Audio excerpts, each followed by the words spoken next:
গীতায় শ্রীকৃষ্ণ বলেছেন, যে ব্যক্তির নিজের কর্মের প্রতি স্থির বিশ্বাস রয়েছে এবং যে ব্যক্তি নিজের কাজ নিয়ে সবসময় আত্মবিশ্বাসী, তাকে জীবনে সাফল্য পেতে কেউ আটকাতে পারবে না। যে ব্যক্তি কাজ করার আগেই তার ফলাফল নিয়ে চিন্তিত হয়ে পড়েন, তিনি জীবনে ব্যর্থতা ছাড়া আর কিছুই পান না।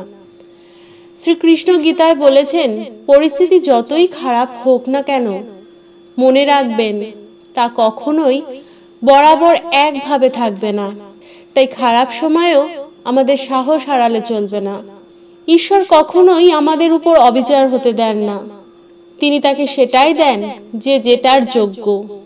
গীতার বাণী অনুসারে তোমাকে অন্য কেউ সাহায্য করতে আসবে না, তোমাকে নিজের লড়াই নিজেকেই লড়তে হবে।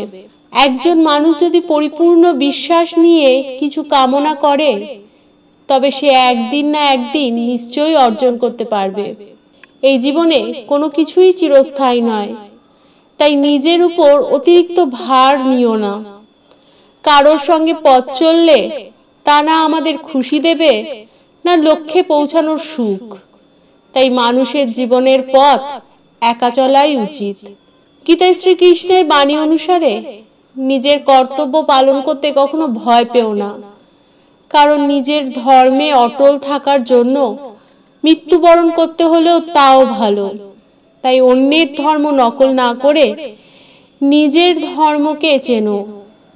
অন্যকে অনুসরণ করতে গেলেই আমাদের মনে ভয় উদ্রেক হয়। ভগবান শ্রীকৃষ্ণের এই উপদেশগুলি যদি আমরা আমাদের জীবনে প্রয়োগ করি, তাহলে আমাদের এই মানব জীবনটি সুন্দরভাবে পরিচালিত হবে। তাই প্রতিদিন গীতা পাঠ করুন। আপনার আশেপাশে যারা আছেন সবাইকে গীতা পাঠের জন্য উৎসাহিত করুন। জয় শ্রীকৃষ্ণ।